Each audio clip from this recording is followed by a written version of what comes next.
Welcome back to the Deep Dive. Looks like we're taking a deep dive into Mary Shelley's Frankenstein today. A classic. Not just a casual read, though. You've gone above and beyond, bringing us excerpts from the 1818 text. So we're going to unpack those, pull out any surprises that still resonate after all these years. Oh, absolutely. There are tons. And maybe even ponder a potential sequel. And to help us navigate this literary labyrinth, we have an expert in dissecting narratives with us today, ready to bring those analytical scalpels. I'm ready. Let's do it. So we're diving into your excerpts, but for anyone who's maybe only seen the movies, let's set the stage. The story doesn't begin with a monster or even Victor Frankenstein. We start with letters. Right. Robert Walton writing to his sister Margaret. Margaret. He's on this ambitious Arctic expedition, almost obsessed with pushing boundaries. And then in this desolate landscape, he encounters Victor adrift on an ice floe. It's such a dramatic setup. We know right away something's gone terribly wrong, but we don't know what.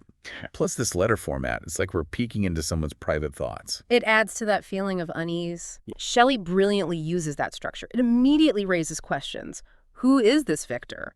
What's he running from? Why is he out here in this unforgiving environment? And then Victor starts recounting his tale. We go back to his childhood, his fascination with natural philosophy. He's not a mad scientist, but there's this drive to understand the mysteries of life.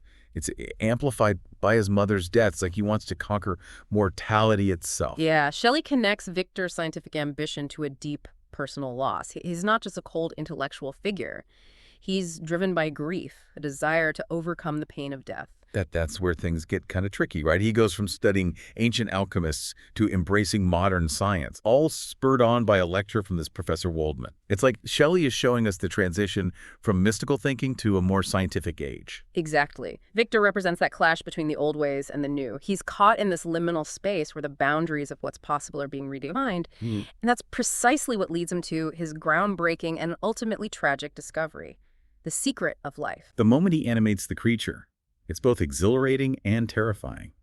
He achieves what he set out to do. But the reality of it is so much more horrifying than he could have imagined. Talk about a science experiment gone wrong. It's not just that the creature is physically grotesque, it's Victor's immediate revulsion. He rejects his creation, abandons it to fend for itself. Wow. And you've got to wonder, is Shelley commenting on how we as humans often reject anything that deviates from the norm? That's a good point. And it gets even more complex when the narrative shifts. We actually hear from the creature in his own words. He's not just a mindless monster. He's articulate, intelligent, and deeply emotional. Right? He learns language, observes a family, and develops this yearning for connection. This is where a lot of people are surprised when they read the actual text. Really? The creature's eloquence challenges our preconceived notions of what a monster is supposed to be. He's capable of love, compassion, and intellectual thought. But of course, society rejects him based on his appearance. And this rejection, this constant denial of human connection, fuels his rage. It drives him to take revenge on his creator. And this revenge takes a particularly heartbreaking form. He demands Victor create a companion for him, someone who understands his plight, someone who won't recoil in horror at the sight of him. So Victor is torn, right? He understands the creature's loneliness, but he's terrified of what two of them might do together. Yeah. It's a huge moral dilemma. How much responsibility does a creator have for his creation, even if that creation turns out to be more than he bargained for? This dilemma speaks to the anxieties of Shelley's time, but it also resonates strongly today. Think about advancements in artificial intelligence, gene editing. Are we creating beings that we might not fully understand or be able to control? It's like Shelley saw these ethical dilemmas centuries before they became reality. Oh. Okay, so Victor ultimately decides to destroy the female companion he's creating, convinced it will lead to more devastation. And this decision has catastrophic consequences. The creature, enraged by this betrayal, unleashes his fury, murdering Victor's closest friend, Clerval. Which is devastating for Victor because Clerval represents everything the creature longs for. Innocence, joy, human connection. It's like a twisted reflection of the creature's own isolation. And then, even when Victor tries to find a sliver of happiness by marrying Elizabeth, the creature strikes again, killing her on their wedding night. Brutal. Yeah, this is where the creature's actions, though born out of pain and rejection, become truly monstrous. He's consumed by rage, incapable of seeing beyond his own suffering. Driven by grief and a desire for justice, Victor chases the creature across the globe, eventually collapsing in the Arctic, where we're brought back to Robert Walton. He hears Victor's tale, witnesses his death, And then he comes face to face with the creature himself. It's such a chilling moment. The creature laments Victor's death, expressing a strange mix of grief and defiance. He vows to end his own life, disappearing into the vast icy wilderness. And that's how the story ends, with this haunting image of the creature alone in the Arctic, his fate uncertain. It's a powerful ending full of unresolved tension and questions that linger long after the final page. And that's what makes Frankenstein so compelling. It's not a simple story with easy answers. It forces us to confront complex issues of creation and responsibility, of prejudice and the nature of good and evil. So much to unpack, and that's just the setup. I'm eager to hear what surprised you the most in the excerpts you've chosen, especially those aspects that might get overlooked in adaptations. Oh, there are some real gems in there that reveal even more about the characters and Shelley's message. Let's dive into those. Absolutely. So let's dig into some of those excerpts you've selected. There's so much to uncover beneath the surface of this story. Absolutely. You know, one passage that really struck me was from the creature's own narrative, describing his time observing the DeLacy family. He's learning about the world through books, and there's this line where he says, "I learned that the possessions most esteemed by your fellow creatures were high and unsullied descent united with riches." That's such a key insight into the creature's developing understanding of the world. He's not just learning language, he's grasping the complexities of human society, the systems of power and privilege that dictate value.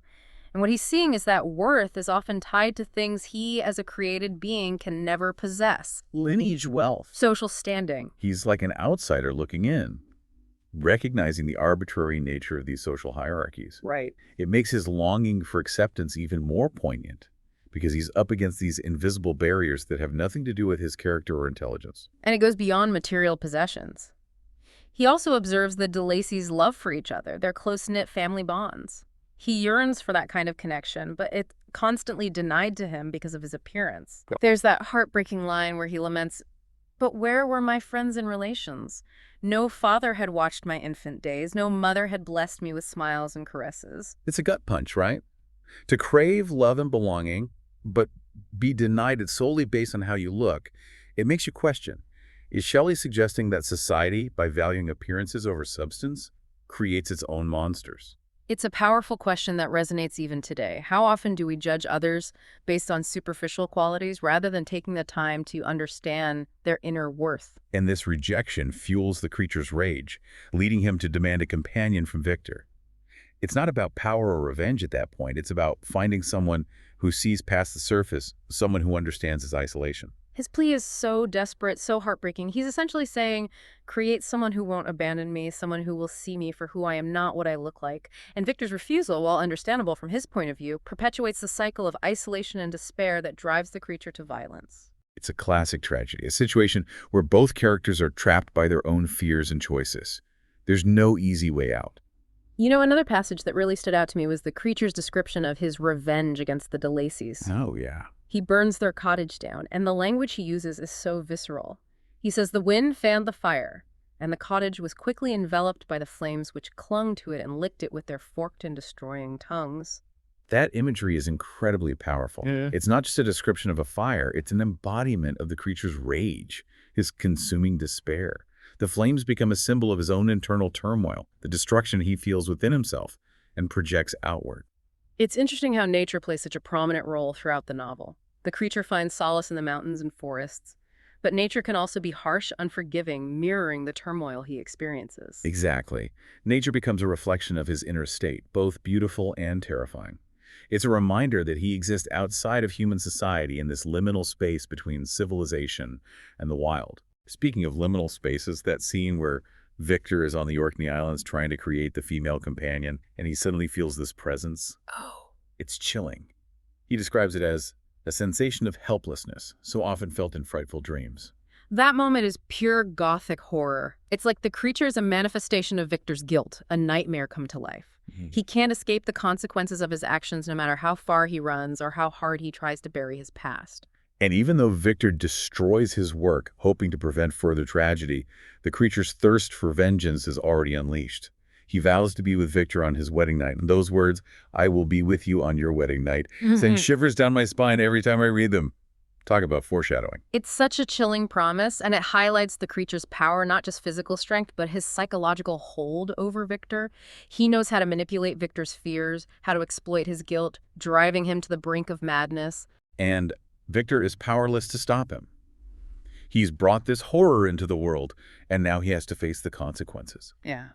But the interesting thing is, even though he makes terrible choices, Victor isn't entirely unsympathetic. Absolutely. He's a deeply flawed character, but he's also capable of remorse, of recognizing the magnitude of his mistakes. Yeah. And that complexity is what makes him so compelling. Yeah. He's not just a villain. He's a cautionary tale about the dangers of unchecked ambition and the importance of taking responsibility for our creations.